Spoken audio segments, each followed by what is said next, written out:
Good evening, my friend. Happy Wednesday. Welcome to WDW Radio Live. I am Lou Mangello, and I may be more excited about this Wednesday than I was last Wednesday for no particular reason other than it's Wednesday, and I'm so looking forward to seeing and chatting with you. If you are watching live, thank you for being here. Please do me a favor, sit back, relax, grab a snack, tag and invite a friend, and if you're watching on the replay, thank you for being here. Don't forget to turn on notifications. Join us every Wednesday, and so you don't miss a thing. First things first, I'm not supposed to be here. I mean, I'm supposed to be here, but not here. My original plan, my full intent was to go and share with you some savory snacks from the Epcot International Festival of the Arts. However, I am not in Epcot. Why? 2 reasons. 3 reasons, actually. 1, it's chilly outside. It's like, for those of you in the north, forgive me, I'm saying this jokingly. It's like 53 degrees. It was actually cold. It's cold and rainy. Not a good night to go and share and show food from Epcot. Number 2, we are like 10 days and 14 out. I don't know. My math bad. However, we're like 10 days out from our Marvel Day at Sea, God willing, cruise next Friday. And I am trying to do everything in my power to stay healthy, to stay everything free, like COVID free, flu free, germ free. And 3, Becky won't let me leave. She literally has one of her armed, foot soldiers standing outside my door, and I'm not allowed to leave the room. So for those 3 reasons, we're here. It doesn't matter. We're still going to be able to talk about the festival if you like, because tonight is all about you. I want to hear from you. If there has been a burning or not so burning question that you have for me about whatever it is that we do here at WDW Radio, if you want to talk about Disney Plus without being too spoilery, Book of Boba Fett today, if you haven't watched, watch.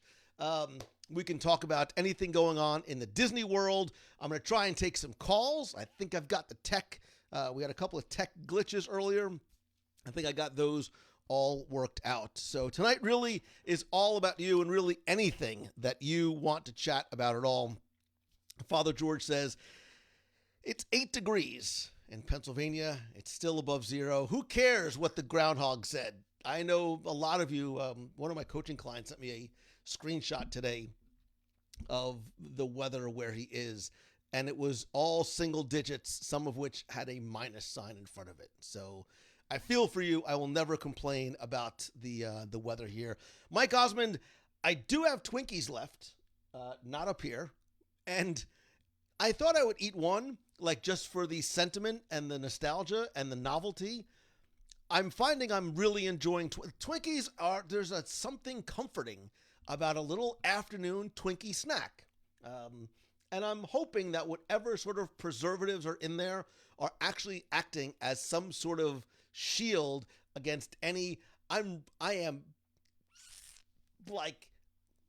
not freaked out. I'm a little freaked out. Becky has me freaked out. I don't want to get turned away at the port for a Marvel. I have this recurring nightmare and this vision of me just sitting on the dock of the bay at Miami, just waving to all the people in the WW Radio group as you sail off on the Disney Magic, mocking me from cabanas. So I'm trying to do anything that I can. If you're coming on the cruise next week, let me know in the comments here or here and what you are most excited about. And if you're not able to join us next week, that's cool. Don't forget we have a cruise coming up in June on the Disney Wish. We still do have some availability there. We also have availability for our very merry time cruise on the Wish. Walt's birthday, December 5th. That is going to be a blast. And if 2022 doesn't work out for you, that's cool, because we're already looking ahead to 2023. We've got an 8-night cruise, and there's also another cruise on the whiteboard that I haven't discussed with Becky yet, in addition to possibility of the Pixar Day at Sea. It doesn't matter. There's lots of fun stuff that we could all do together. So Frank Fiorinelli says, give me some tips about Aulani. I'm going on my honeymoon in April there. I haven't been in a few years. I've been twice. I love Aulani. Um, Aulani it is a Hawaiian resort with a little bit of Disney sprinkled on top. I have gone to Aulani, and I think one of the things that's beautiful about Aulani is that you can go to Aulani and you don't need to leave Aulani. Yes, there's some excursions that you can and should do. I think Pearl Harbor. I think every American should go see Pearl Harbor. There's some other restaurants and some activities you can do outside of property, but you don't need to if you don't want to. And that's one of the beautiful things about Aulani. And I think, 4 or 5 days there, that's a really nice time. And one of my favorite things to do was go kayaking in the lagoon, which is, it's so serene, so peaceful, and so beautiful. And then happy hour, not for the drinks, I left that to Becky, but for the appetizers at the Aleo Club, the Aleo Lounge in Aulani proper. The Menehune scavenger hunt is super fun. There's so much to do there. And by the way, I guess we're getting right into. So the idea for tonight is ask me anything. We can talk about anything at all you want. I will endeavor to answer almost any question.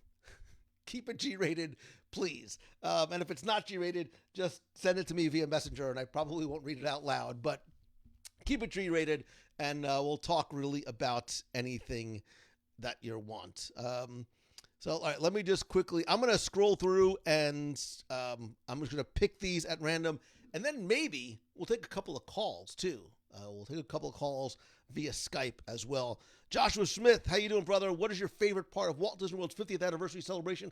I don't even need to think about this. It is the Epcot Spaceship Earth Beacon of Magic. Hands down, period, far and away, it is the best thing Disney did for the 50th. And, well, I may have been introduced for the 50th. I imagine this staying forever. And the fact that they can so easily, as they have done, modify it and change it, both in the lighting and the music and the theming and seasonal, it is absolutely fantastic. It's reason to leave Harmonious early. It's that good. I like Beacon of Magic there better than I like Harmonious.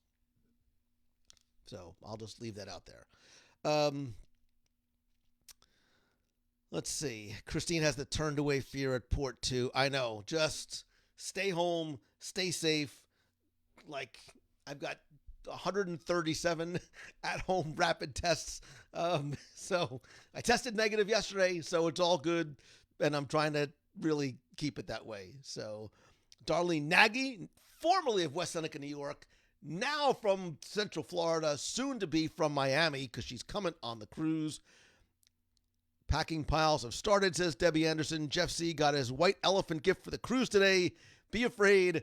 Be very afraid. So Jeff is letting you know, if you've never been on a cruise with us, in addition to some meets and activities, we like to plan, especially for this cruise, because things are different, a lot of other things that you can participate in completely optional. So one is, we used to do a fish extender exchange. If you've ever been on a cruise, there's a little fish outside your door, which is a clip.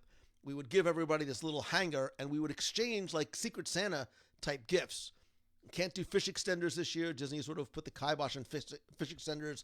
So we're doing a magnet exchange this year. We're having a white elephant Christmas in July party. I should have told people to bring Christmas pajamas. Well, it doesn't matter. We're going to have our Marvel Day at Sea. We're going to have pajama parties at night. There's going to be late night snacks up on deck, and I'm afraid of what Jeff's white elephant gift is. So now I know the one that is going to cause the most shock and awe will likely be from Jeff C. Jason Knapp. I think Jason Knapp has come. Are they still letting Jason on the crew? We don't know. We believe Jason might still be coming on the cruise. Security, whatever, we'll find out soon enough. Christina Claus is coming, her first Disney cruise. So excited that it's with WW Radio and MEI and Mouse Fan Travel. I want a picture of Lou in the bubble outfit. you don't want to picture, because before I got ready for the show tonight, this was not a good look. I'd meant multiple days of scruff, so it looked like I had been shipwrecked on an island for 9 months. So, Ray Sharpton, looking forward to seeing you, man. It's been a long time. I'm looking forward to you, and thank you for being so active in the group as well. Linda Lammers is coming on the 2023 cruise. Lori Oliveri is already on. She's 4 cruises ahead. She's like, I'm thinking about Pixar already. One cruise at a time. I got to get through. Dan Kenny from Winter Garden. I love Winter Garden. Both Winter Garden Village and downtown Winter Garden is so very nice. Such a wonderful, walkable little town. What were my first impressions of the Moon Knight trailer? Brian Holt. So I knew a little bit about the character. I never read the comic. However, and this is not like a joke, probably within 5 minutes of watching the trailer for the 3rd or 4th time, I went online and I bought the Moon Knight trade paperback. I still like having like the physical copy, and I'm like, now I really need to buy Marvel Unlimited. It's just a matter of finding the time. So that being said, I am incredibly excited for it. I love the dark tone. If you listen to the show or watched the show a couple of weeks ago, you may or may not know or be afraid of my fascination with ancient Egyptian culture and archaeology and mythology. So this is bringing together a lot of things that I really enjoy, and I really like the dark tone. The Moon Knight is a dark character, and it looks like they're giving this character his due in the series. So I'm really curious to see. Melissa McPherson, thank you very much on the podcast of the year. That is all attributable to you. I want to thank the folks, it's obviously over at Medium, who I think this is the 2nd year. They named W Radio one of the top, I don't know what they call it, top podcasts, best podcasts of 2021. It's all because of you. It's all because of the guests. It is very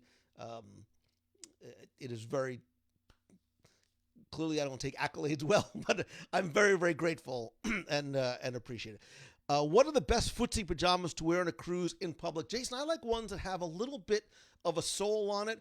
This way, I don't want you to get sort of like a dropped arch in your foot, because you'll be walking around on those for a long time. Get ones that have good grips so you don't slip on deck, especially at night if it's a little like wet up on deck 9. So good non-slip footy pajamas, and ones that are easy access.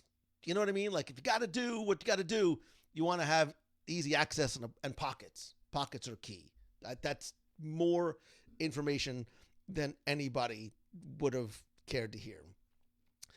Becky chimes in saying Hawaii travel is a little complicated right now, but your travel advisor from MEI and Mousefan Travel can help guide you through the hoops and all the tips to make your Aulani stay awesome. Marilyn Avalos says, how do you, Prince? Wow. I've been called lots of things, Marilyn. Never been called Prince. You are Princess Marilyn, 37, huge fan of all the Disney princes.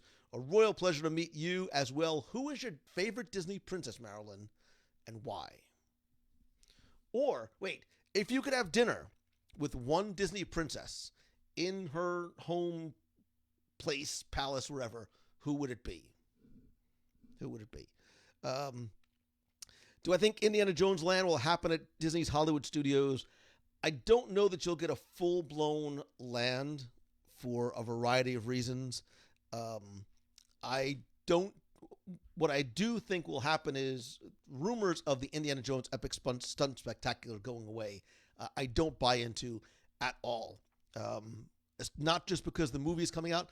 That is still a people eater attraction, meaning when it's running multiple shows a day, which it is, thankfully, again, thousands of guests are in there for a good, 45 minutes or so, which helps to disperse crowds. So it's a big venue. It's still a great show. It still packs them in. I don't see them going away anytime soon. Would I love to see an Indiana Jones attraction that is not the Temple of the Forbidden Eye? Because I think it should be exclusive to Disneyland, without a doubt.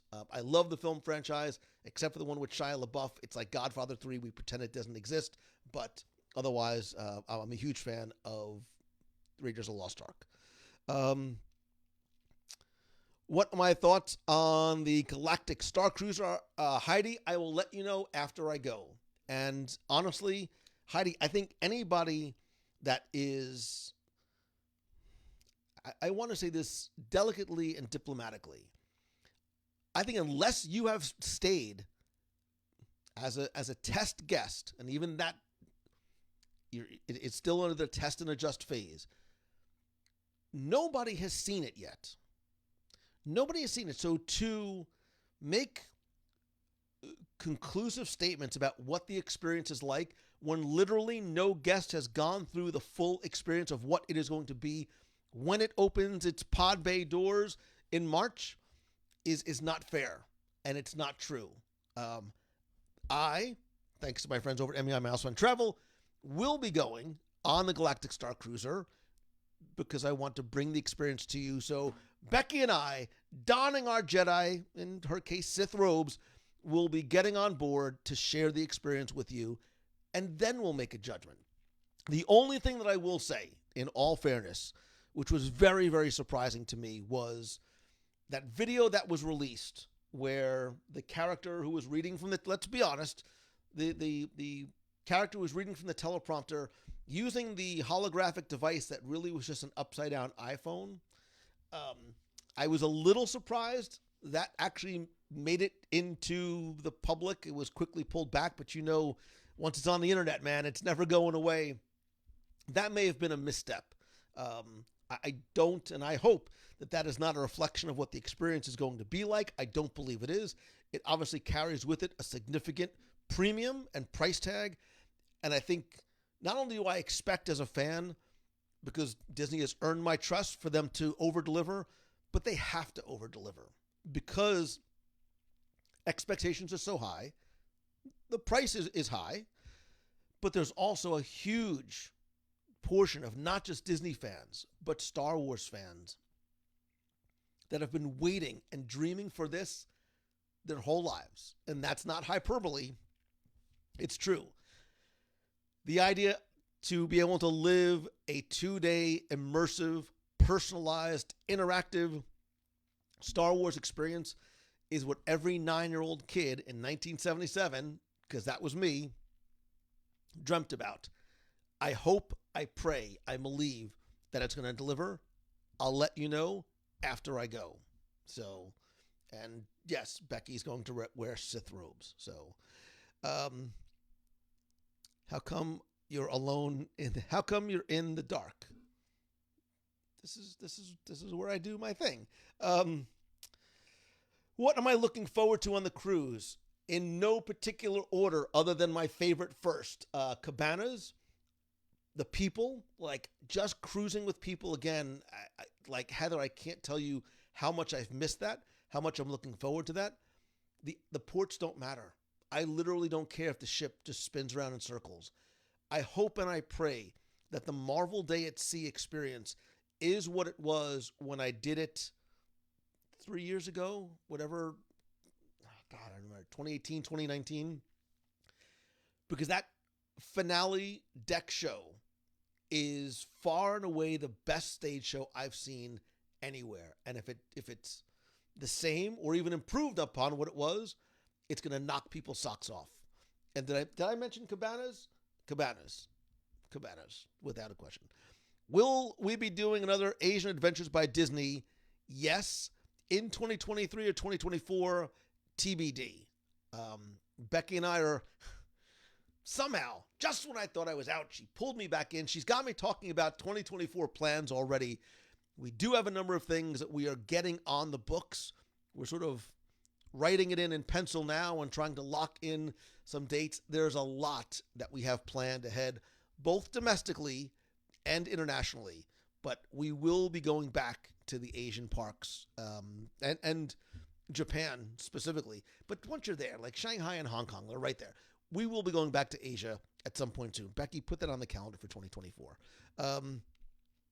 When is the February meet of the month? It is most likely going to be over Princess Marathon weekend, probably on Saturday. I don't know exactly where or when. I have an idea in my mind. I'll let you know ASAP. There's a lot of spinning plates going on right now, just trying to get ready for Marvel Day at Sea. I've got a speaking engagement next week, so there's just a lot happening. But I promise but that's most likely when it's going to happen. Heather's working on her magnets for the exchange. Matthew Woolley, I love Matthew and all the Woolies. They're coming on the June cruise. Hopefully they don't use up all of their snow days.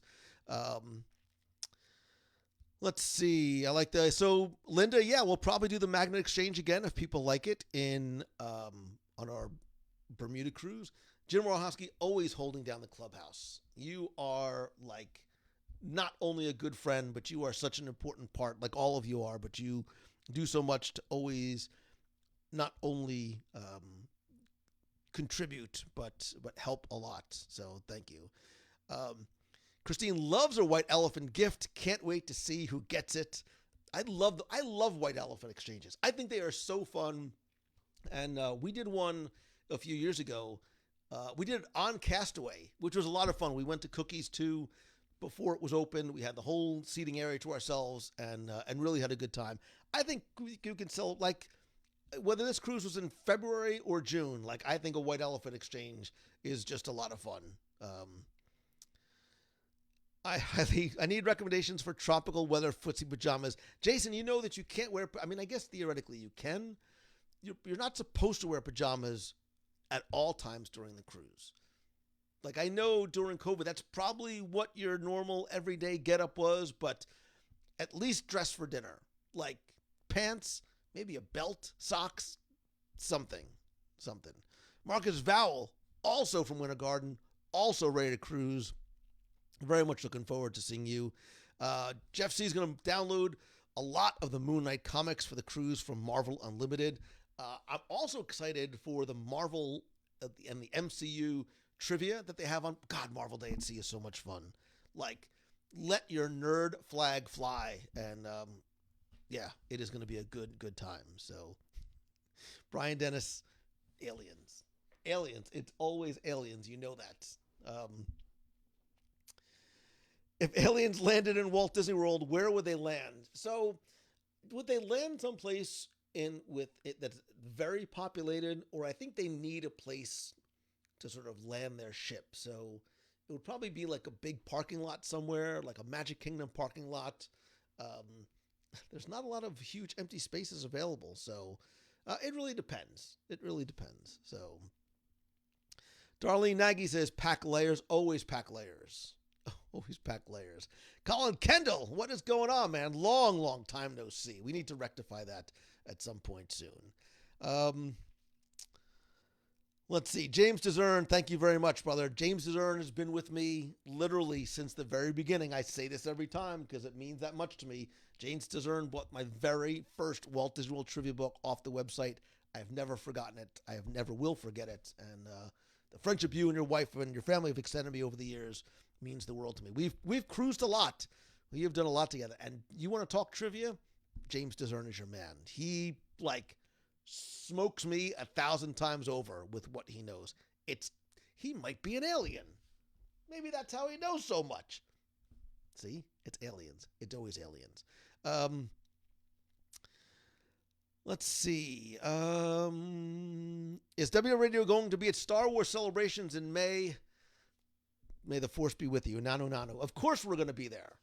Of course I'm going to be there. Details coming soon. We'll chat beforehand, buddy. Remember that when you post a picture of my Spidey pajamas. I may or may not be bringing Spidey pajamas. Not the underoos. Those in our special drawer. Those don't come out in public that often. So let's see. Are the kids going to cruise with us? James, it is a touchy subject. My son is coming. My daughter is not. I'm going to be freaked out the whole time. So if you see me rocking back and forth in the corner, that's why. So we'll be doing another ABD in Japan. Yes. Talk about the USO show. I love that type of music. Been reported it's running on Marvel Day at Sea again. Jeff, the thing that I love about Marvel Day at Sea is there's always something going on somewhere, and there's always something going on that that spans a wide spectrum of your Marvel fandom. So the shows at night, from the Ravagers nightclub to that 40s big band swing music, I'm like you. That's sort of where I lie, not just because I love Peggy Carter and Haley Atwell individually and collectively, but there's also like simple stuff that families can do together. There's trivia stuff, there's cosplay stuff. And so many of the guests on board, like us, like make their own activities and make their own adventures. Where do you see the scavenger hunt that I have been working on? Just wait. Maniacal laugh. Maniacal laugh. Excuse me. Wait a second. Is that the Lauren Gaggioli? Did Mr. Stretchy Pants just suggest a belt for other people, not for me? You've known me a long, long time, Lauren. You know, belts, not even in my vocabulary, let alone in my closet. But for Jason, it's really important that Jason wears a belt for a variety of reasons. So most guests, it's encouraged. You can just bring your stretchy pants. They make stretchy belts. Derek, I actually have a stretchy belt. I'm not kidding. It was like the greatest find ever. I'm like, wait a minute. Even the belt stretches too? Stretchy belts? Stretchy jeans? It's aliens. It's aliens. It's the only place this technology can come from. Just drape yourself in velvet like George Costanza. Are the locals prepped for the big freeze this weekend? Tim, you joke, but it's legit cold. Like today was cold and dark and wet and rainy, which is a perfect day. Like I actually love days like this because I stay home and I'm in my stretchy sweats and I'm in my thinking hoodie and I'm like working on the couch and like I dig it. But baby, it's cold outside, which is part of the reason we are not in Epcot tonight. What's a non-Disney property you'd be interested to see Disney put in its parks or films? So, Paul, I'm assuming you mean maybe something from Fox that Disney acquired, like not necessarily a Disney IP itself. I think there's a lot that from the Fox. And I think we talked about this when they acquired Fox. Some of the potential properties. Maybe I'll do on a future show. Somebody remind me. I'll do a top five like non-Disney IP that Disney owns that we'd love to see brought into the Disney parks. You know what I'd love to see brought in the Disney parks, which is owned by Disney, and I think it might come? National Treasure. So there's a third National Treasure that's being filmed. I would not be surprised, and I know nothing, I would not be surprised if you don't see an AR web like app-based treasure hunt through Walt Disney World. I would not be surprised if you didn't see something like that. And I'm just going to leave that there. Josh Smith wants to know, are the trivia books no longer available? No and yes. So the trivia books are no longer in print, and my publisher is no longer in business. It's not my fault. It just happens to be. They got out of the publishing game. So you can no longer buy, other than I think I probably have 40 or 50 books still in my garage. You can still buy them on eBay, and I think some people are selling some on Amazon. But in terms of new ones, other than the ones I have in my garage, that's it. Like that's the National Treasure. That's all that's left of original copies of the tribute books. You bring yours, and I'll pack Brian's Spidey's underoos too. Beatrice, I can promise you, I can guarantee you, there's not a lot of things I can guarantee.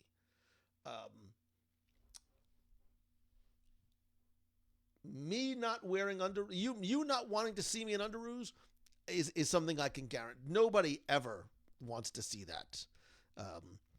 Although I did find a picture when scanning some of my mother's 85,000 photos and slides and 8mm and 60mm, there is a picture of me. It's horrific because, I mean, I'm young, so don't be weird.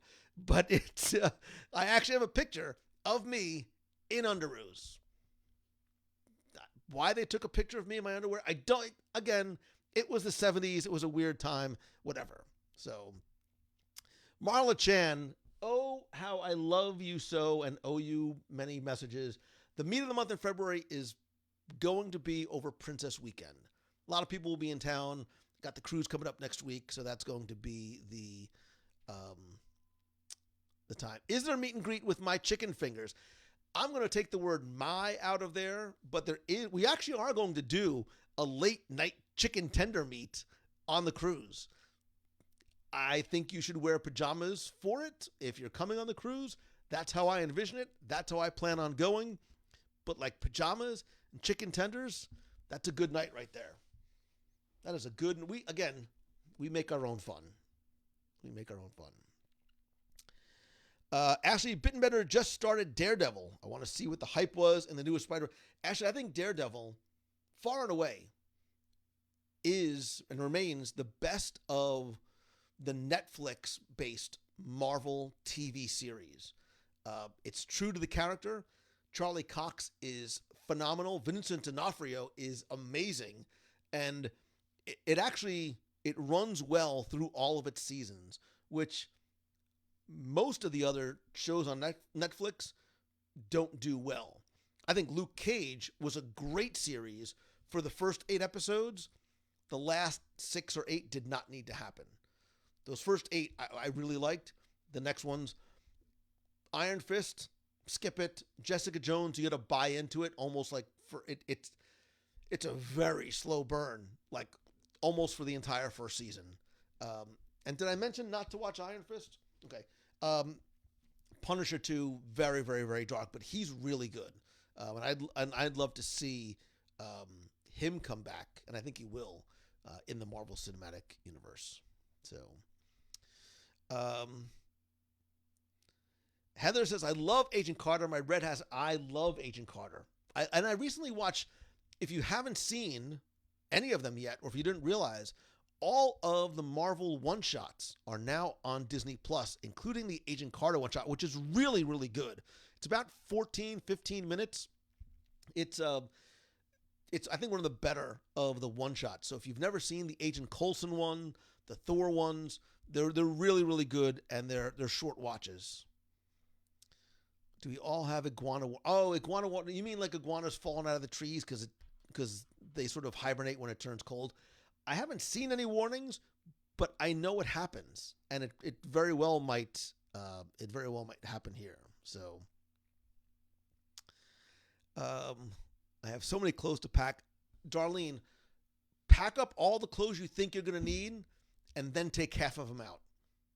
Like, you are not going to need as much as you think you're going to need. Plus, you need to save room in your suitcase for stuff you want to bring back. So, by the way, I'm not a huge merch guy, although I am actually donning my Marvel Day at Sea Tervis. Really, really cool merch for Marvel Day at Sea. And if you find something you like, get it early in the morning because it goes fast. Although I don't expect this cruise to be very crowded, which is going to be a really, really, really good thing. So, am I saying the books are collector's items? No. You can say they're collector's items. I'm going to just say that they're out of print. You can define that to mean whatever you like. The Visit to Lou's Garage is the true national treasure. If anybody cares, maybe I'll give a Volume 1 and Volume 2 away as a prize one night. Maybe I'll do it either on the show or a live show one Wednesday night. Is the National Treasure app just a glorified scavenger hunt to find where you buried the last remaining copy of your trivia book being held by Nicolas Cage? By the way, Nicolas Cage has a pyramid tomb waiting for him in a cemetery in New Orleans because also he believes probably in aliens. Do you know he's been in like 4,000 movies?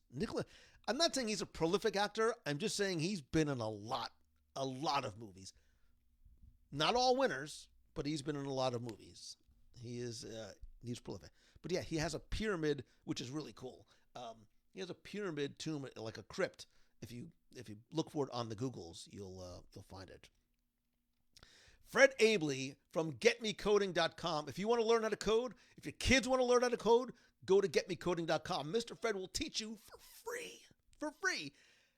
How did I ever miss a series? Fred, I have no idea. You're a smart man, as well as being handsome and gregarious and personable. I've rewatched Lost. I'm on my 6th rewatch. It's what I turn on at 1, 2 o'clock in the morning as I'm falling asleep, which is why it's taking me like 9 months to get through my 6th rewatch. Still the best show ever on television. Don't bother fighting me because you'll never convince me otherwise. Lost, Seinfeld, and Battlestar Galactica, the 2004 remake, which is being remade again, by the way, are the 3 best series ever on TV. And yeah, Iron Fist was terrible. Like, I'm really surprised Iron Fist got greenlit. Like, and forgive me, I'm sure he's a very nice person, and I'm sure he's a good person, but the actor who played Danny Rand was so bad, it was unwatchable. It was unwatchable. Like, I was literally like, I remember watching some of the later episodes, and I'm fast forwarding, like waiting for something. Even the fight scenes were horribly choreographed. It just not good. Kira Pocket said, I love Agent Carter one shot. Haven't seen the others. Kira, how are you? And yeah, I agree about the one shots. Mary loves the Turvis. I hope I sort of collect. We have a lot of Turvies, Turvi. We have it, whatever. And this is one of my favorites. And I'm curious to see if the logos change for this cruise versus the ones that we've been on before. Nicolas Cage no longer has a T-Rex skull. The fact that sentence even exists is just, that's why you have to love Nicolas Cage. What do you recommend for an adult couple on resorts? Art of Animation or Port Orleans? Hannah, without, like, not even blinking an eye, it's Port Orleans. Both Riverside and French Quarter are 2 of my favorite resorts in Walt Disney World, period. Not even just for adults, but I think if you're looking for an adult-only, romantic, well-themed, easily accessible, close to everything, great transportation, amazing food, and entertainment options, there's something charming and quaint about French Quarter. It's very small, easily walkable, the wrought iron railings, the music in the background, Scat Cats Jazz Club at night, which I need to go live from Scat Cats one night. How have I never done that? Oh my God, I'm drawing a blank. The quick service has improved dramatically over the last few years. And you're a quick walk or boat ride from French Quarter, Yeehaw Bob, boat rights, which is amazing, jambalaya and cornbread. I keep ignoring. So Kenny and I'm not ignoring Firefly. I think Firefly it's probably in a top 5. There's also rumors, by the way, of a Firefly reboot on Disney Plus. New actors, new cast, same sort of spaghetti western in space. Firefly suffered because of programming, because of lack of vision, because of weird way they release the episodes, which even, like, depending on where you watch it, some of the episodes are actually, like, out of order and don't make sense. And actually, as long as she's here, I have to thank Lauren Gaggioli for it. Because years ago, she, like, was like, wait a minute, you've never seen Never seen Firefly? What's wrong with you, Mangello? I'm like, fine, Gaggioli, whatever. I watched Firefly, and it's why we're still, there's lots of reasons why we're still friends, but it's one of the many reasons why we are still friends. So, do I think Disney World will get a drone light show? So Valerie Seidel, if you go back to the WW Radio Live archives, probably a year or so ago, I predicted at my end of the year or beginning of the year show that Walt Disney World is going to get a drone show.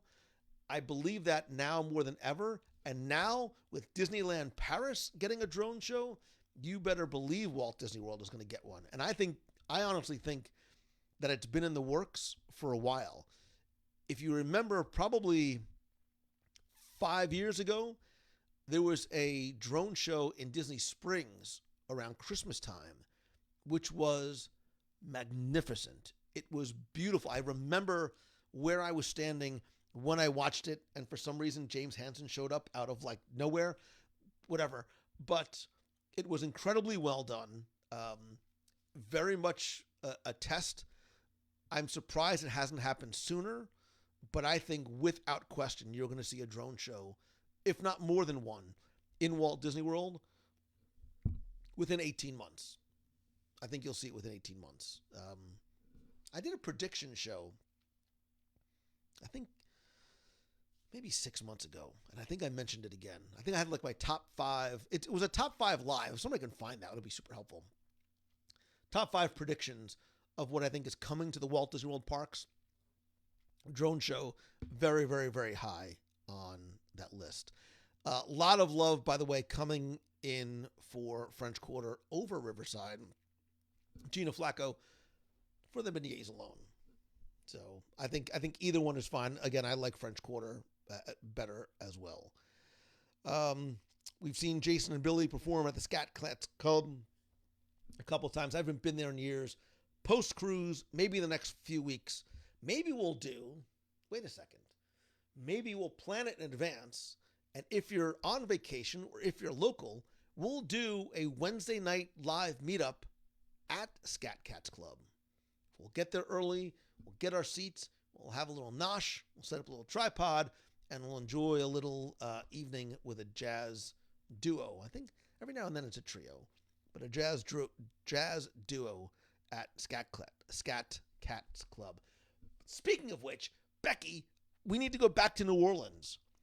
I know we talked about it, but we really need to talk about it, because all this talk about beignets and jazz and all that stuff and all that jazz makes me want to go back to New Orleans. So Darlene has not seen Fire. I would literally do a Firefly rewatch among all the other rewatches I want to do with Lost and all the 80s and 70s stuff in all the free time that I wish that I had. So Andrew Prince, I cannot wait to see you, brother.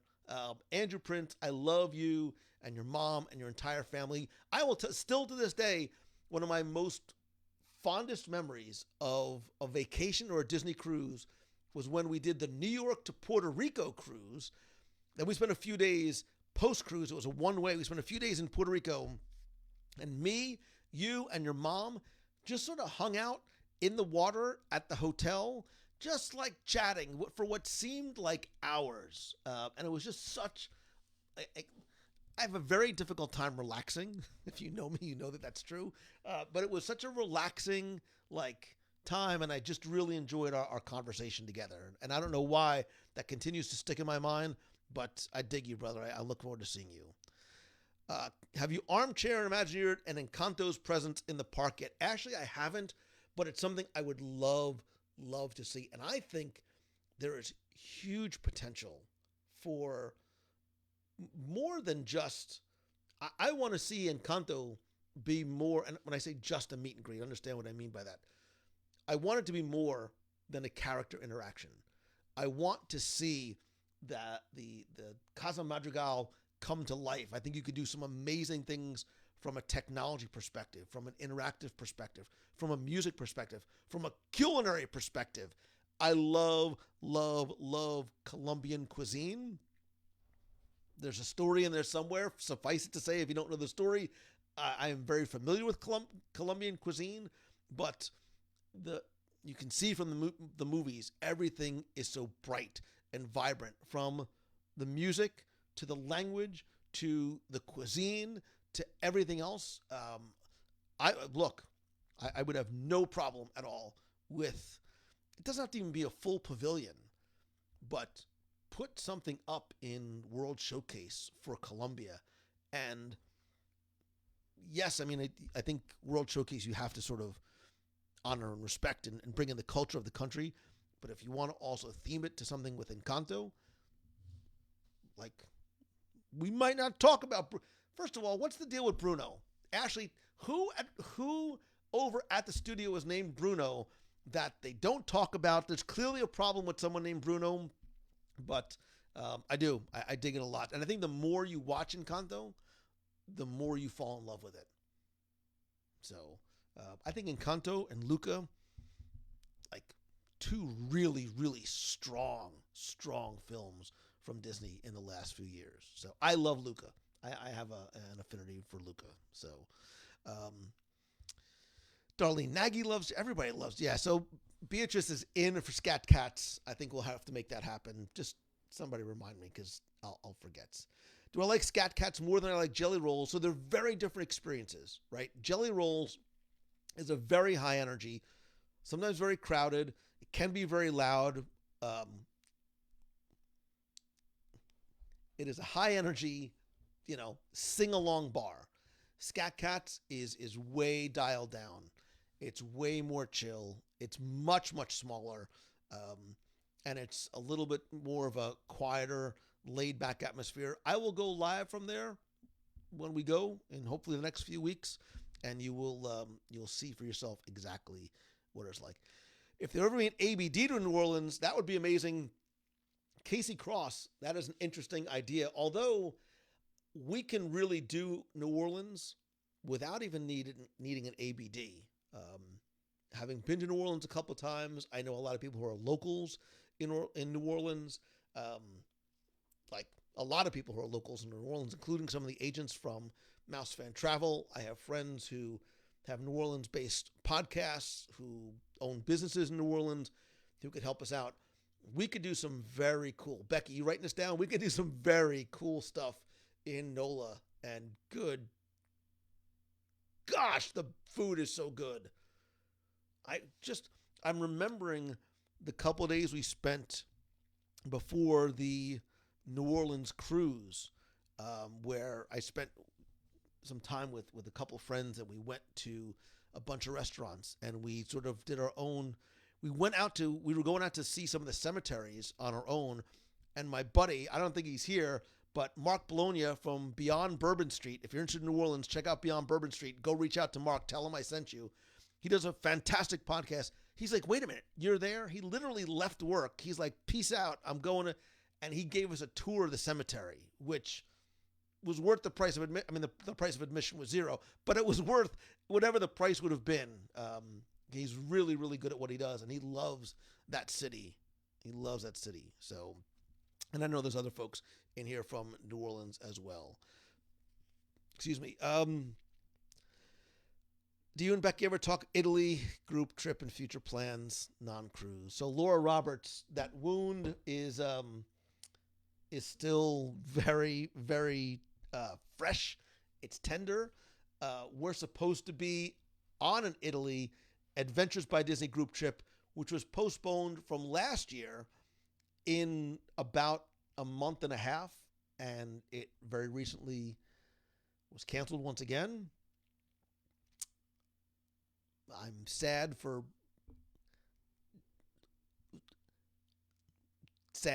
I'm sad. We are going to go back in 2023. There may be availability if some people who are on are unable to. If you really are serious about wanting to go, message Becky right now in Facebook Messenger. Tell her you're interested in coming to Italy in 2023. She'll put you on a wait list and, give you more details about that as well. God, I'm sad about it. And yes, we're going to do an Italy Epcot meet to sort of ease the pain a little bit. Although it's not, I don't know, man. There's not that much pasta and meatballs to ease the pain that I have. So, is Encanto an excuse to bring Mystic Manor-ish to Walt Disney World? Ashley Grissom, that is such a good idea. Wow, that's good. Because I don't want Mystic Manor. I do not. I hope and pray that Mystic Manor is never duplicated anywhere else. As much as I love, because I love their attraction so much, I wish it was in my backyard. But I also love that it's unique to Hong Kong. but that similar type experience, really, really, really smart idea. So, Lauren says, I'd bump Firefly up. Firefly and Serenity, the movie that they had to make because of the way Firefly, the series, ended. They did not renew it for a second season because, yeah, they didn't renew it for a second season, so they had to make Serenity, which was a full-length motion picture, to sort of just wrap it all up. But it's less of a time commitment, which is true. You could snowball it and roll into Lost. Right, so Firefly is only 15/16 episodes, again, depending on how they cut. I've seen it both ways. So it is not that much of a time investment. And it's got a really, really good, it's got an amazing cast. And I love Alan Tudyk so much. I love Morena Baccarin for other reasons, but I love Alan Tudyk in everything that he does. And the fact that you can have such a large, it's a 9-character sort of main ensemble cast. The fact that they can all consistently be part of the story each week and not step all over each other was really, really, really well done. And it's a Joss Whedon thing. Take any sort of accusation about Joss Whedon out of the equation. Just take the show and the quality of the work by itself. Firefly is a really, really, really good show. So if you don't have to even, it's not super sci-fi-ish. It's not all laser guns and aliens. Not at all. It is a character, story-based show. A little bit more on the adult side. Like, there are adult topics and even sort of adult situations. Not like there's nothing blue that wouldn't sort of make it on television, but it's definitely skewed to an older audience. Jeff C., if your name is Bruno or Karen, you really can't be on the internet, right? That's true. That's really, really true.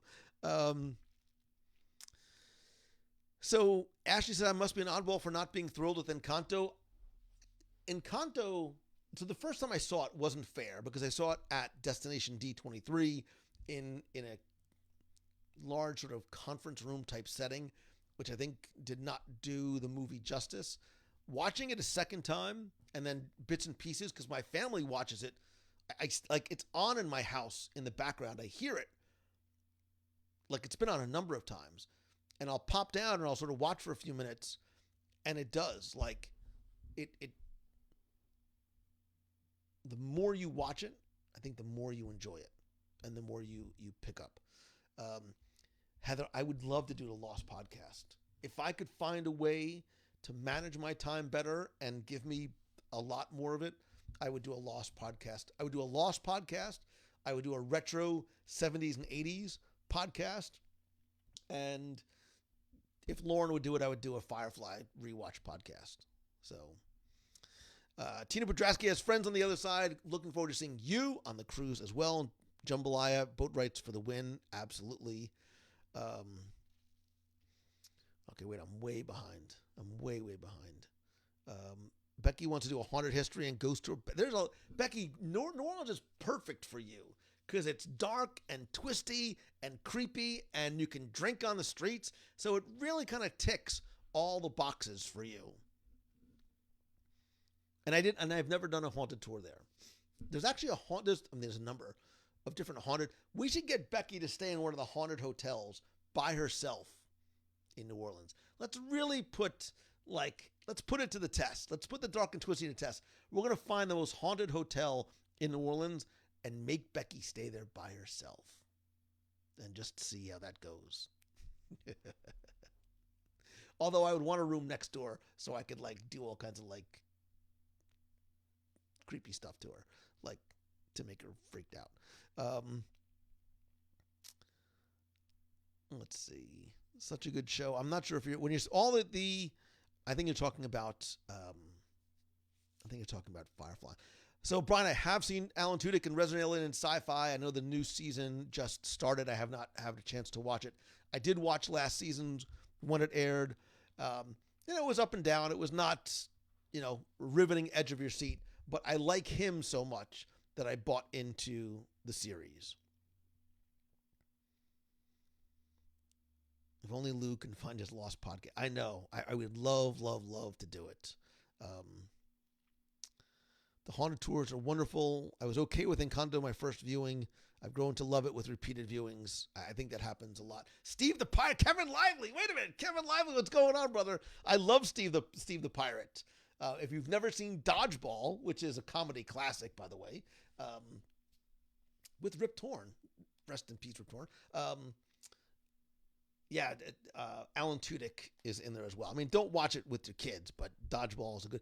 Jason Zucker, what? This is like a blast from the past. It's all friends from not from the other side, but friends from the past. Kevin Lively has been on the show before. Jason Zucker's been on the show before. Both incredibly talented. Kevin is a retired Imagineer, and Jason Zucker, possibly retired artist. I don't remember, from the Walt Disney Company. So it's good to see you guys. Thank you for being here. If you can dodge a wrench, you can dodge a ball. So, excuse me. Jeff sees his random question. That's what this is all about tonight. I ran across photos of Disney's abandoned island on the interwebs. Did you ever go when it was open? So I did. And I'm trying to remember I don't remember the first time I went, because it went through a number of different incarnations. Discovery Island, it was Treasure Island. I did an entire show about it. If somebody could help me out and look in the WW Radio archives, just do a search on the show for, do a search for Discovery Island. I know I did an entire show about the history of that island, how it came to be, its importance for Walt Disney World history and its significance in that, the multiple iterations that it went through, what ended up happening to it, why it closed, what almost came to be, which I'll give you a little bit of a spoiler, or a lot of spoiler. There were a few different ideas for it, but at one point, raise your hand by somehow raising your hand and indicating the old video game Myst, M-Y-S-T, on CD-ROM. It was a very popular adventure game, sort of a turn-based adventure game for PC way back when. And there were rumors of turning Discovery Island into a themed, interactive adventure based on Myst. And from what I understand, they had gone pretty far down the road in terms of ideating what that might be. It obviously never ended up happening. There were a few other ideas for making it an interactive experience. It was also going to be, it wasn't going to be, but there were ideas for making it sort of like a honeymoon island and putting like huts or overwater cabanas on there and sort of making that be like a romantic, like honeymoon couples getaway destination. Becky, I think show number 94 back in November of 2008. How have I been doing this for so long? Good Lord. Show number 94 was Discovery Island. So thank you very much. So there you go. Jeff C., you can download that for your trip down to Miami next week. Dodgeball stole Ben's character from Heavyweights. I don't even know what Heavyweights is. I've never even heard of that. Ron Glass is great as the preacher from Barney Miller. Jason, I'm surprised that you can't be as old as I am to remember Barney Miller. And Gina Torres from Mission Space. Yeah, so there's Disney connections there too. And Nathan Fillion was in Lost. So it all comes full circle. And Morena Baccarin was in Deadpool. Captain Deadpool. Nah, just Deadpool. Becky loved Myst. Deborah loved Myst. What did I think about doing? So there was an announcement this week that Disney is creating a new series, I believe, based on the Percy Jackson and the Olympians series of books. What do I think about them doing Percy Jackson, something for the park? I think that very much has to be a wait and see in terms of what the reception is going to be. I think Disney Plus, and I've watched a couple, literally like for work purposes, there's great programming There's some great storytelling, especially for the tween, teen, young adult set. Forgive me that I can't remember what the name of, but there's like Lock and Key, and there's a few others that I think are really, really well done. And I wonder if Percy Jackson, because it has such a following for the book series, if it will make more of a splash and be more impactful. I'm not sure right now it could justify an attraction, because I think if you polled the average day guest, how many people who know who Percy Jackson is would probably not be enough to warrant a full-blown attraction. So, by the way, there's a lot of love for Mist in here. Kevin Liley, I've never seen Heavyweights. I've never seen Heavyweights. I'm going to tell you something. I don't even know what Heavyweights is, other than the classification that they give me when I walk into Cabanas. Heavyweight, put Mangello in his own queue. The troughs are over there. So I don't know if Heavyweights is a boxing movie, if it's a movie about like people that look like me. I have no idea what Heavyweights is. And I'm get thee to Disney Plus. I is it on Disney Plus? Like I'm going to look at it now because I've never heard of it. Heavyweights. Things Lou Mangello has never lifted. Portly Misfits. It sounds like me. Join them to take back their summer camp from a fitness guru. It sort of has okay, it's on the wish list. There you go. I've honestly never heard of it. I've never, ever heard of Heavyweights. I've never heard of a lot of these movies. Yeah.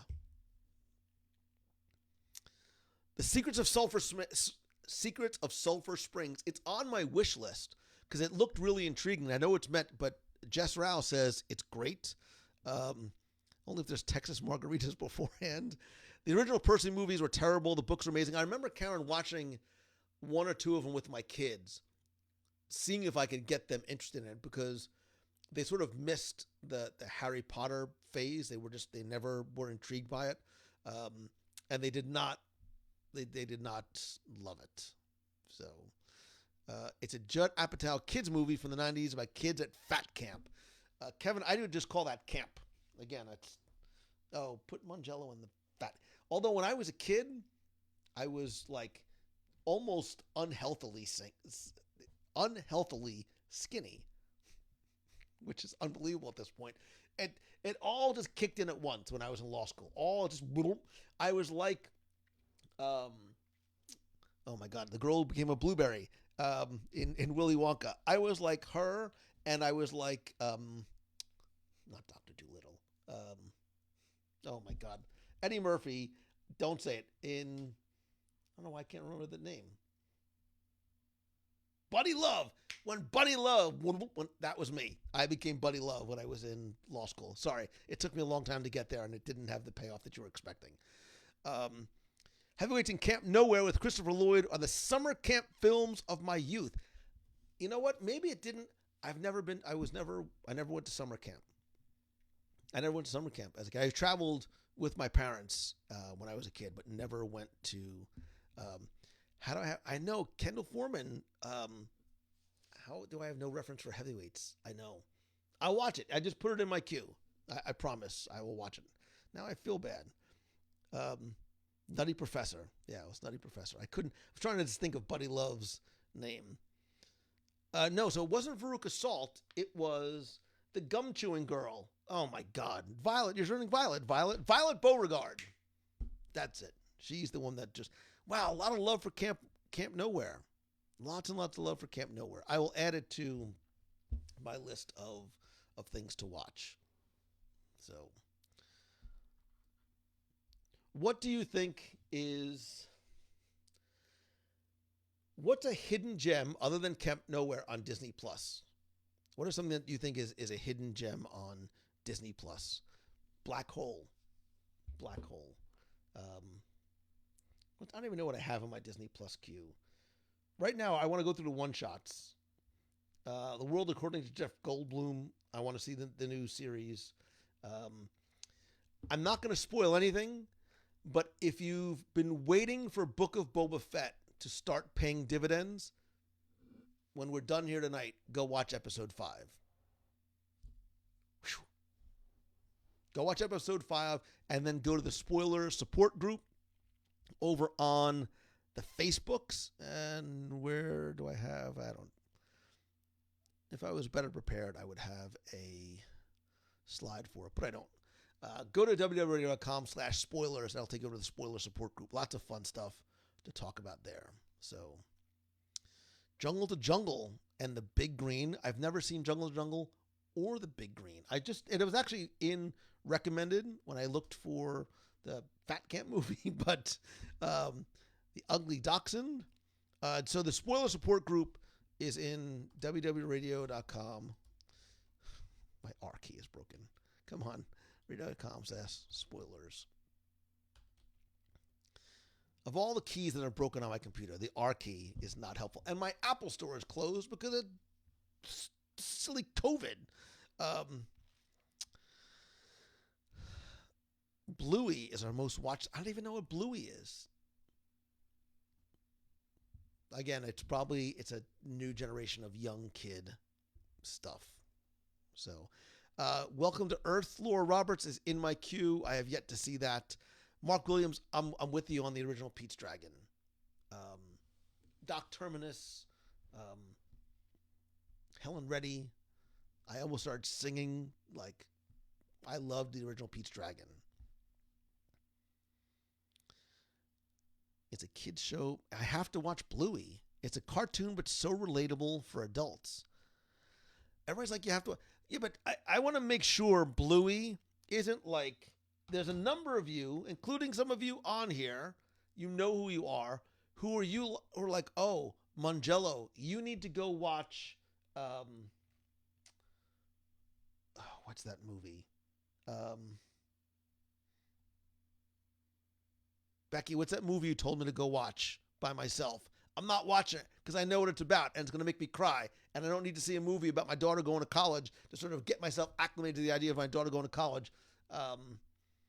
Whatever that silly movie is, I'm not watching it. So, Gus and the Shaggy DA. Candle on the Water, Amanda Bonner. Amanda Bonner, how much fun are we going to have on the cruise next week? Assuming we can get on board. The original That Darn Cat. The Mitchells and the Machines. Becky Menken, how could you tell me to watch that? I told my daughter, she's like, whoa, no. Bad idea, Dad. You started to watch it with us, you got freaked out, and you went upstairs. And I had all these flashbacks. There's no way I'm going to watch that. Becky's like, oh, it'll acclimate you to the idea. Pshaw, I say. And I'd say something more aggressive than pshaw, but not watching that. There's no way. I don't need that to. I got plenty of things to make me cry. I don't need that. Darby O'Gill and the Little People, first nightmare ever was from that stupid Banshee. Darby O'Gill is one of those, I think, overlooked. It's amazing. You walk onto board Disney Cruise Line and you're like, where's O'Gill's from? People are like, Little Mermaid? I'm like, no. They have no idea who Darby O'Gill is. It's got Sean Connery in it, too. Safety, the original movie about Clemson football, was really good. Little Giants, which the Little Giants probably had a better record than the real Giants. Oh, Gravity Falls, Christine Kranowski, my son and I loved Gravity Falls. It was a Scooby-Doo for a new generation. It was such smart writing. We watched all the episodes, no exaggeration, at least 5 times each. He would watch it even more. He's got the handbook. He has a handbook that's signed by Alex Hirsch, one of the collectible handbooks that we got at D23, like a prized possession. I loved Gravity Falls. Was really, really sad when that came to an end. Flubber, Blank Check. Atlantis is a very overlooked animated. Treasure Planet, which was actually our Disney Plus pick of the week a long time ago, which we're going to get back to. Actually, you know what? We're going to get back to it right now. but it's easy because our Disney Plus pick of the week. If you're not watching Book of Boba Fett, I think you should. It, like some other shows, it's a little bit of a slow burn. I did not love all, if not maybe any, of the first 4 episodes. The 5th episode pays it pays dividends. Stay tuned. Today's episode's really, really, really good, and if you watch, you'll find out why. So, Katie Tollison says, "Cool runnings, ugly dachshund."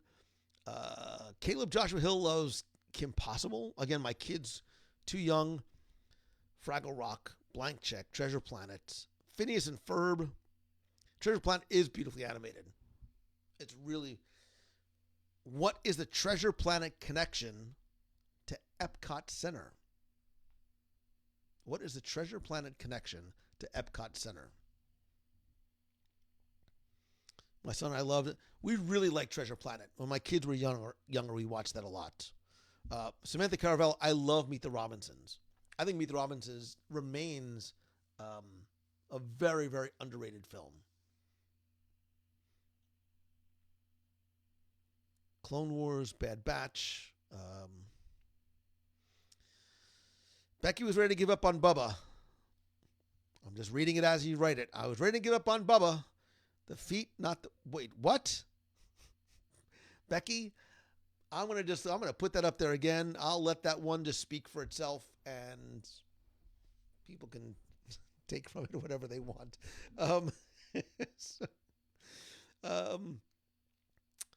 Let's see. Meet the Robinsons, great movie. Kevin Lively, of course he would get it. A lot of Martin Short and Epcot and Treasure Planet. Martin Short and Epcot in Canada, and Martin Short and Epcot where else? Where else could you find Martin Short in Epcot Center?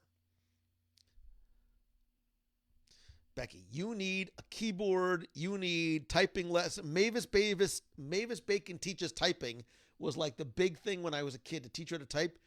I'm getting that for you for Groundhog Day.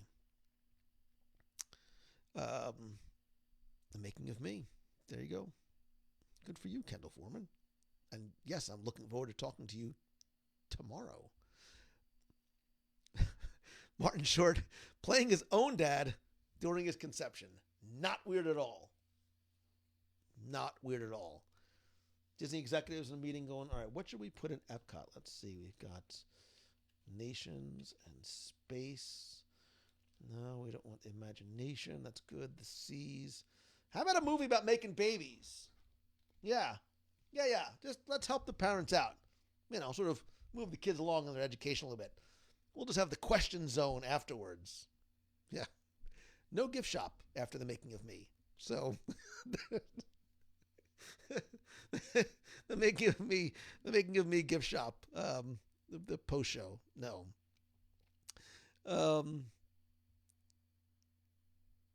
Let's see. Yeah, try pitching that today. The Free Solo documentary is good, anxiety inducing. Yeah, I don't need anything else to it would have been a very interesting gift shop. My family went to Epcot, and all they brought me back was a Making of Me t-shirt. So we'll get Kevin Lively to sort of sketch something else for him. A Making of Me post-show and gift shop. I think the interactive personalization would not make that cut. I think Dumbo explained where babies came from. I still have never seen the Dumbo live action remake. I heard that was really sad too. Again, I try and avoid the sad stuff best that I can. Caleb says, I can't believe Lilo and Stitch, Kim Possible, and Treasure Planet are celebrating 20 years this year. Main Street did have a lingerie shop in Disneyland because it's California, so it's much more chill back there. Although we did have Jessica's of Hollywood in Pleasure Island, so we got that going for us, which is nice. The making of me mug to Ed. I have to imagine that there's no making of me merch anywhere, which might be the only attraction in Walt Disney World that never had merch. I'd have to really think about that. Body Wars had merch. You can get plushes from like Food Rocks, Kitchen Cabaret. I think there's shirts with Living in the Land. It could be. It could be. The gift shop would take all your money, just like what happens after you have a real baby. Derek is actually going to eBay to try and see if he can find. If you could find Making of Me merch, I would love for you to post a screenshot of it in the clubhouse. Yeah, that might be a trivia question being made. Is that the only attraction that there's never been merch for? I would have to really think about that one. That would be an interesting one to investigate a little bit. So, the Ancient Mysteries category in Disney Plus has great shows. You know who loves Ancient Mysteries? This guy. I dig it.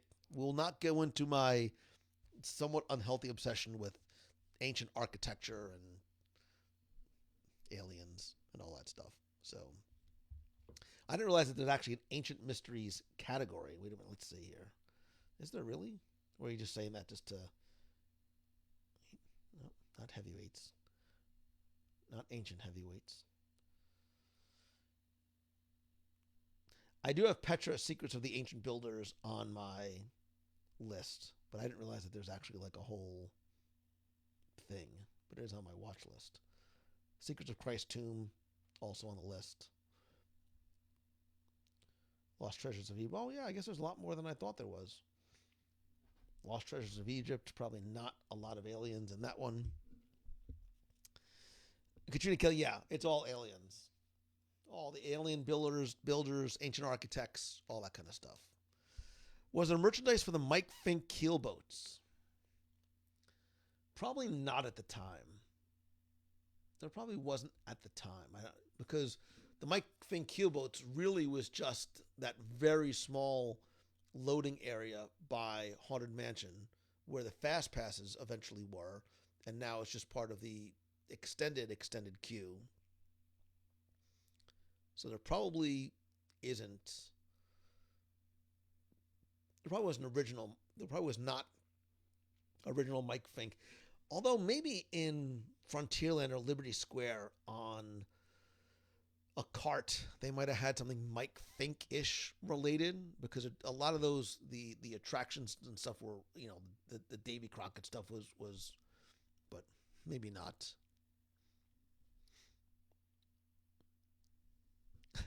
Katie says, Lou, you had me on a Google spiral after the show 2 weeks ago. I had to look up Puma Punku, and now you're obsessed, aren't you? And you're wondering, how did they carve those things? Go down that rabbit hole even deeper. Look up like ancient megalithic structures. There's no way, whatever. I have to do that separate podcast too. Let's see. Amanda Bonner is looking at past personal navigators, now screenshots in the DCL app. Who's ready for music trivia and bingo? I love me some bingo. 70s and 80s music trivia, I'm down with. I lose it after that. I'm looking for the MCU trivia and like the Marvel Day at Sea stuff. And just the regular, I like the Disney Parks trivia stuff, obviously. And stay tuned, Amanda. I don't have a printout of it, but I've got something that is going to keep you busy on this cruise. And there's valuable, I'm assuming they're going to be valuable, prizes for the winner. So, Jason, I think Japan Between Earth and Sky is probably among the top 5 things on Disney Plus. I think it is simply magnificent. And it's one of those things that you should watch, but you could also sort of leave it going on in the background as well. So, by the way, I completely forgot that I was going to do call-in stuff tonight because we just ended up going down this road, and it doesn't marry you. Does trivia work off calories after cabanas? Absolutely. Absolutely. And the whole there's no calories at Disney applies to the ship as well. If you get off on a port, they all kick in, but as long as you stay on board in that zone, that bubble created by the cruise, you're fine. You're fine.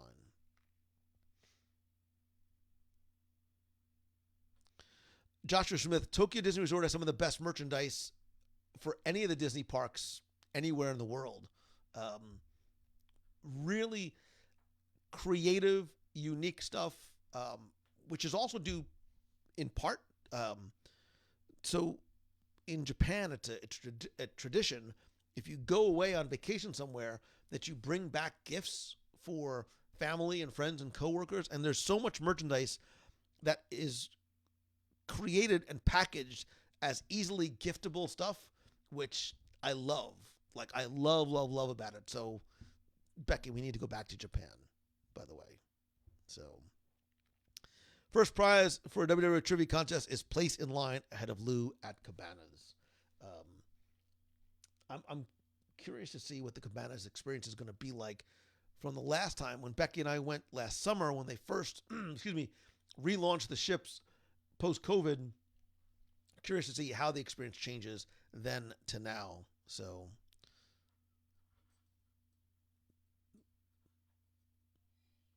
Japan 2025, that's so far away. That is so far away. I'd love to sneak a little Japan trip in there sooner.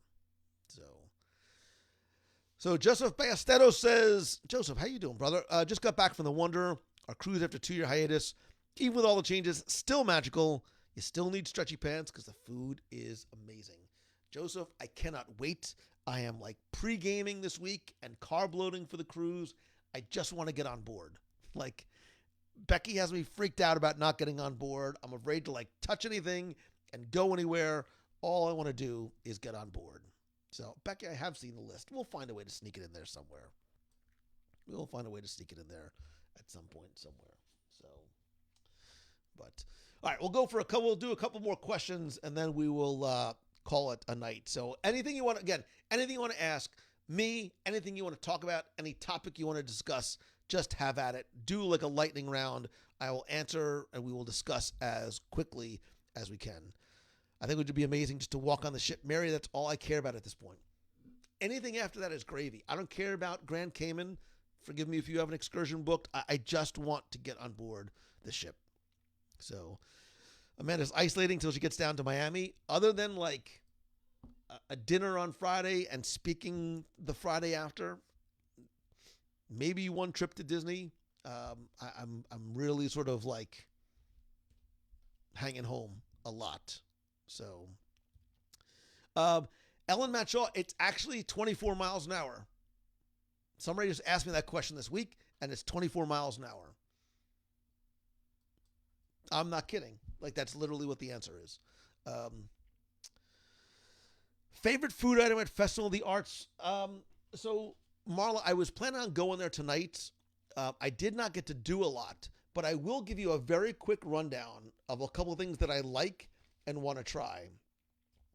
The gnocchi poutine with red wine, braised beef, cheese, curds, basil, and burrata at the refreshment port is actually really, really good. I want to try the wild mushroom risotto, which I did not try. The black winter truffle croissant is back from last year in France. It ended up coming in as my favorite. Like, France was my favorite pavilion last year. I'm very excited to try the new chorizo and potato empanadas at the Encanto Cucina. And you know what's really good? And I'm very, very surprised. If you saw my Instagram post, and I think I just did Instagram stories about it. China, I don't know what you've been doing in the kitchen back there, but good. Panda, the General Tso chicken shumai and the char siu pork bun.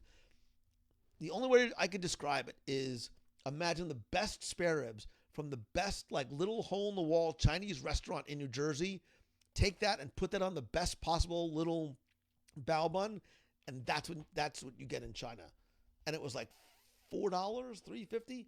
It was really, really, really good. Again, I didn't eat a lot.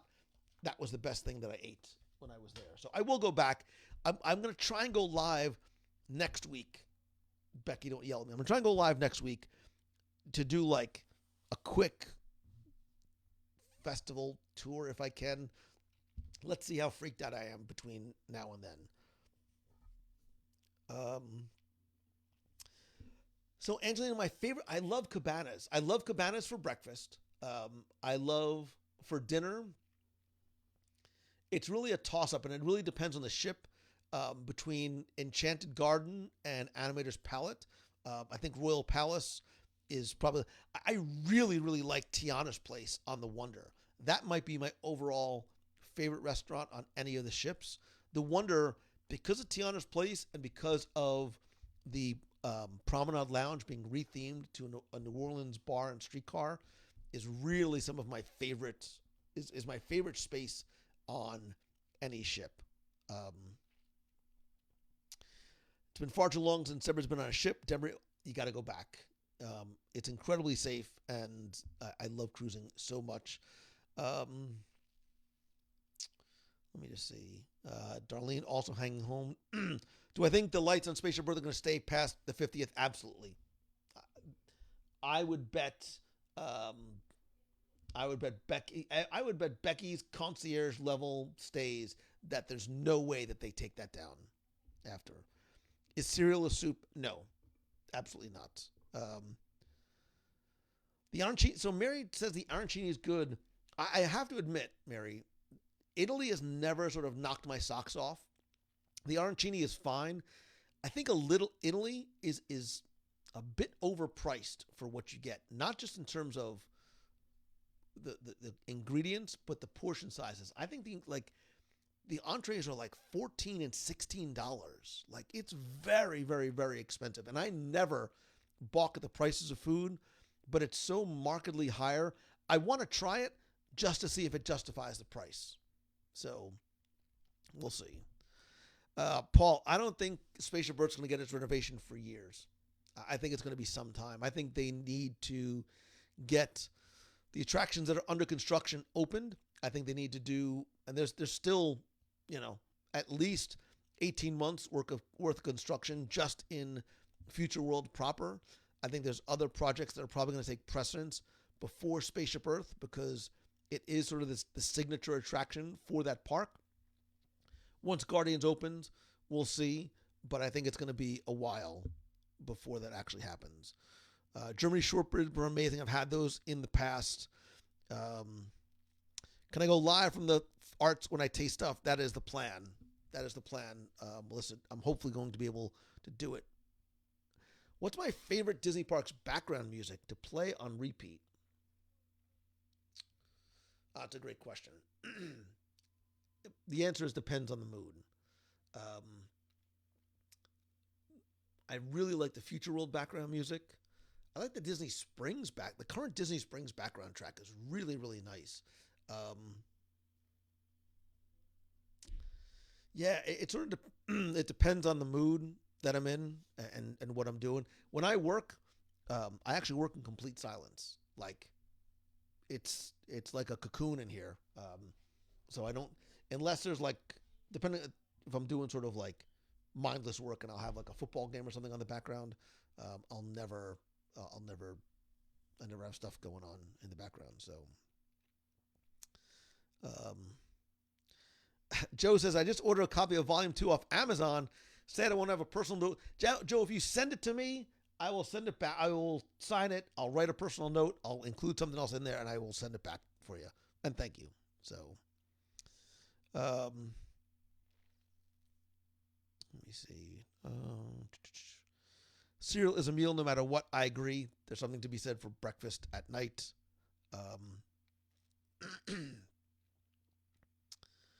How dressed up do people get for Marvel Day at Sea? Amanda, it runs the gamut. You'll get people that are just like, Marvel, what? And other people that, like, there were some real, when my son and I went, there were some really, really good costumes. Like, almost ones you had a tough time telling if they were, like, official characters or people who cosplayed very well. So, Like when I did Marvel Day, no, I'm sorry, when I did Star Wars Day at Sea, um, when I did Star Wars Day at Sea, when we did our group cruise, I dressed up as Orlando Calrissian. So I had the Lando Calrissian shirt and cape and black pants, and instead of being Lando Calrissian, I was Orlando Calrissian. I'm like his brother from his mother's side of the family. It's a very complicated family tree, but that's what I was. So Becky is sending me an inflatable astronaut costume. Oh, for like me leaving the house? Yeah, I know I'm supposed to go out to dinner on Friday night, and I'm all like nervous and freaked out about it. But I promise I'm going to be like gloved up. I'm going to drink some hand sanitizer before I go. I'll be ready to go. So, is there an itinerary for the cruise? Shelley, that is the question of the day. There is an itinerary. It is changing. It's very fluid.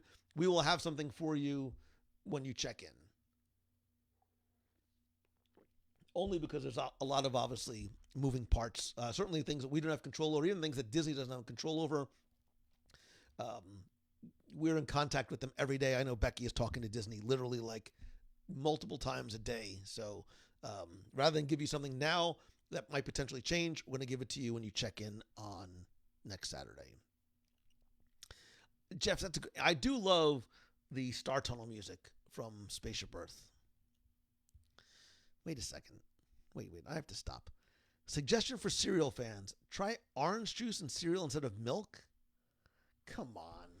That's like a joke. You saw that on TikTok or something. That's not real. Like in any cereal, like Apple Jacks, Fruit Loops, Super Sugar Smacks, Count Chocula. You can't have Count Chocula with orange juice in it. I cry foul. That's not a thing. That's not a thing.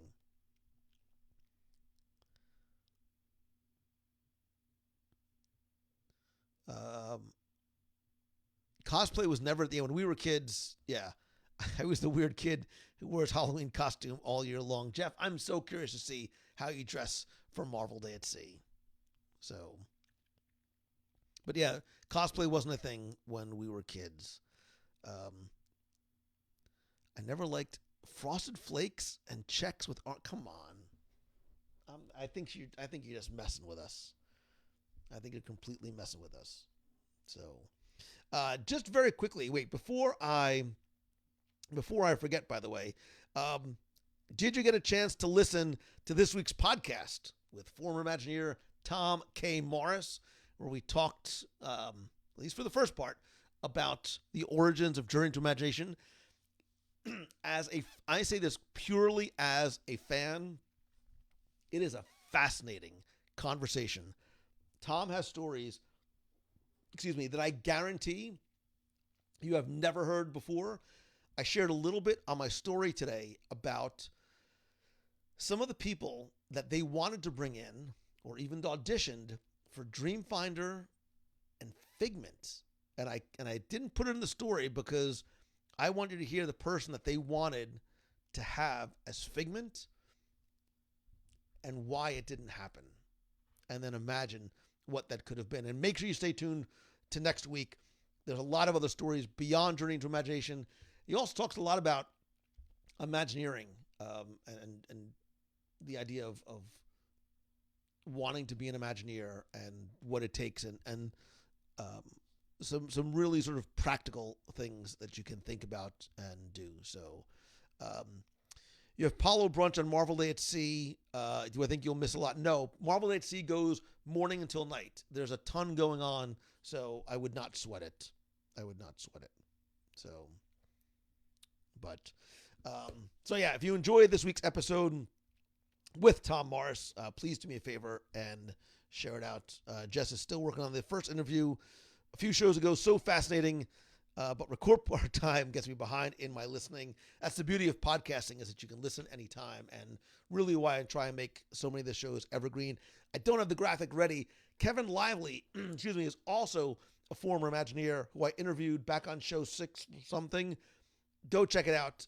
Kevin's got some great stories, not just about his journey to Imagineering, but so many of the projects that he worked on while he was there, including one that you probably have seen that was updated very, very recently. So go check that out as well. And what else? I think that's about it. I think that's about it. I'm not going to go through any of the plugs or anything like that too much. The only thing I will say is thank you very much. Please make sure you tune in next week. I'm going to try and go live from the Festival of the Arts. We have a couple of articles up on the blog about some of the artists that you can find from Festival of the Arts. And then next weekend, we'll be live from, God willing, we'll be live from Marvel Day at Sea. Becky, thank you.